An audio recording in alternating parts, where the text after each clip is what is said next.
Hi everyone.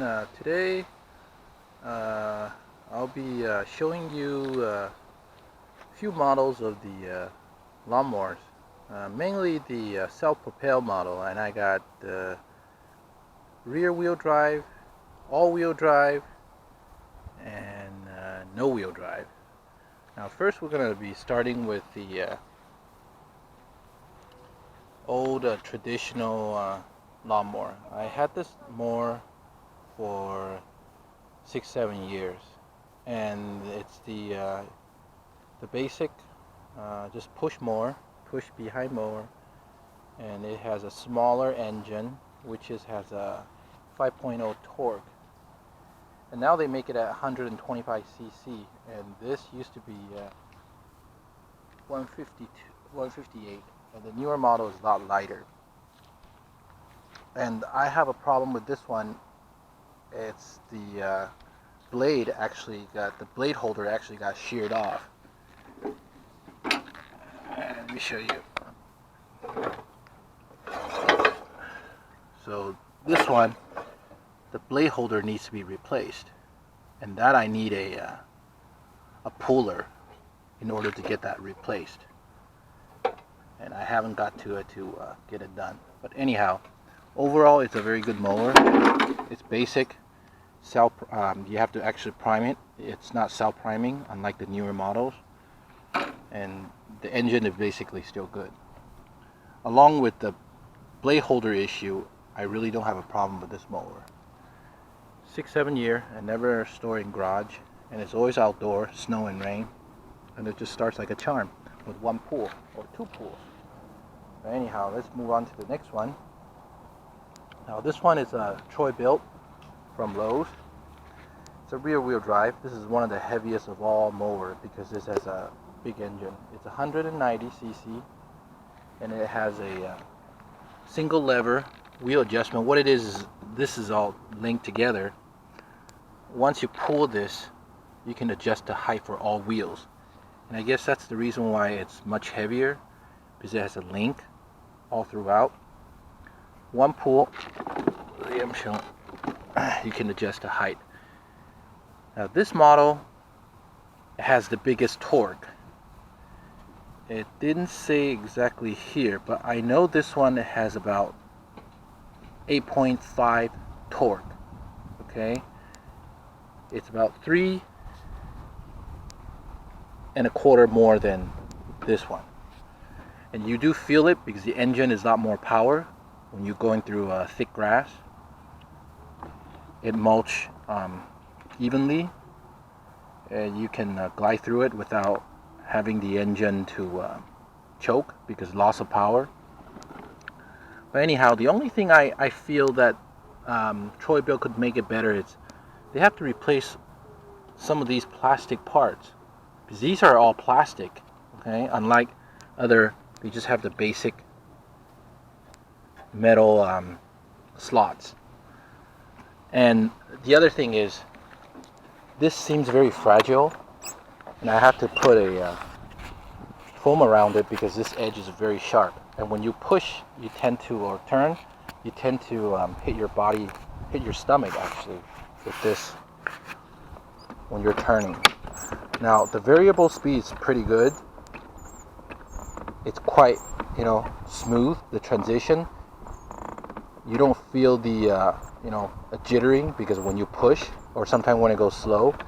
And the traction is also good too. Now, I never really tried, because I got this in the clearance, I never really tried the bagging, but I would imagine this picks up the leaves pretty good too, because the engine has quite a bit of power. Now, it weighs almost about 100 pounds, just 98, 2 pounds shy from 100 pounds. But anyhow, I would recommend this model for those who's looking for a power and not worry about transporting the machine, or not planning to transport it, because this is the heavy. Now the third one, it's a Honda electric start with a self-charging battery. what this does is you don't have to actually pull. It's an electric start, self-starting. It's fairly good to for people who are lazy to pull the engine. Now it has a starter. You can see this is the starter coil, and that starts the engine without pulling. Now Honda is famous for making mower, but I think this one for the self-propel, because this is the lower end. The top end true variable speed is actually about $800. Now this model is about $450, and the only problem I have is this self-drive, smart drive control. This isn't really a variable speed, because you can feel it once you let down the lever just slightly, little bit. The mower jerks out forward with too much force, and then you end up, finding yourself try to catch or like chasing after the mower once you hit down the lever too hard, or when you there's not that really that smooth transition, unlike this model. And other than that, I think Honda is a reliable machine, and with this twin blade technology or patent advantage, that's what they call it, they do cut the grass much smoother.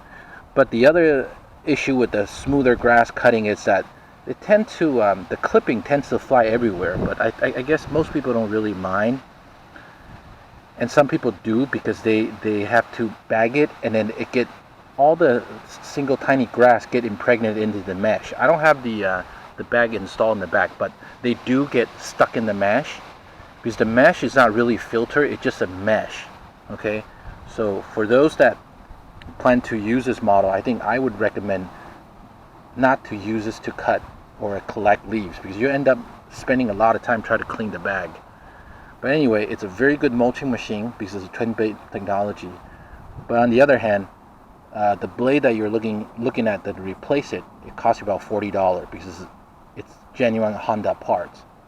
Unlike all these other models, just a single blade, you can get it for like less than $10 or $10 something.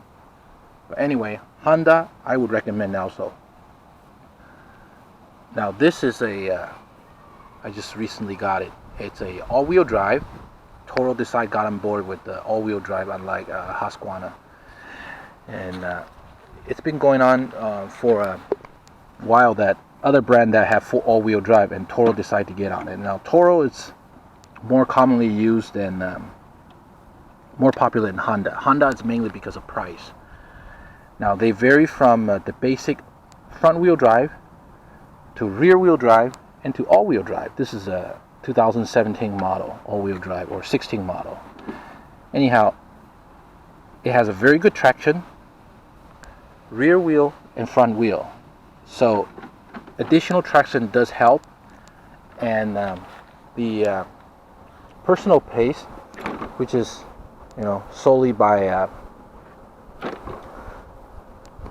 Toro, very smooth transition, very adaptive, user friendly, and if you just push slightly, it moves very slow, and if you push harder, it moves faster. Unlike the Honda, because I have problem with this one. Okay, this is not really a variable control. The transition is not very smooth. It's jittery. Now this one, they upgraded with this little handle here, so you can hold on to it with a better leverage, unlike the older model, which they do not have it. This is simply just, but I'm happy with this one also, because the amount of control that you have on the movement. Now, one thing I forgot to mention about Honda is that this wheel isn't really rubber. It's almost like plastic, just a soft plastic. Now these were actually rubber. You can feel it, like a rubber sole. So Honda didn't do a very good job on this, because when you go uphill, this wheel tends to be sliding, and especially the grass. After you cut mow the grass has some sap. You end up pushing the mower and have the wheel just free spinning. So hands down on this one for the wheels. and hands up on the Toros. Now, these two model, this is the older engine, which is much heavier. They went with the, although it's, both is 7.25 torque. This one is a 190cc engine, and this one is 163cc. 7.25. Now, this, believe it or not, weighs much more compared to this four-wheel drive, even though this is just rear-wheel drive. This one has a good traction too. Okay. Now, I guess it has to do with the pattern, and I'm not understanding why Honda couldn't make a $400 or $500 mower with a rubber wheel, and they went with this cheap plastic. Even the Toro has this, this thread that help you go, get tractions. But anyhow, among all the mowers, I wouldn't recommend the Honda in this manner, because the cost over performance ratio, this one is not really, it's not up to my satisfaction in that way, I guess. Maybe if I go for the other model, I don't know what they call, but it's a darker color deck, and this one, that one's starting, $600 all the way up to $800, because they have an electric start, variable speed, and all the gadgets, even though the engine is the same. This, it's a famous Honda GCV 160 engine. It's a lower torque. They didn't indicate on the engine, but this one, I believe it's a 6.75 torque. Okay, so all in all, I recommend the Toros. Okay, and secondly, the Troy build, and lastly, the Honda. Now, I still like the old traditional push mower, because that one weighs only 45 pounds. I mean, if you gonna put that in the back of your truck without a ramp, that would be the one. But if you have a big yard, lots to mow with a thick grass, that wouldn't be the model you want to pick. You want to have something that has a bigger mower, and that is self-propel. Well, that's all for now, and thanks for watching. Bye bye.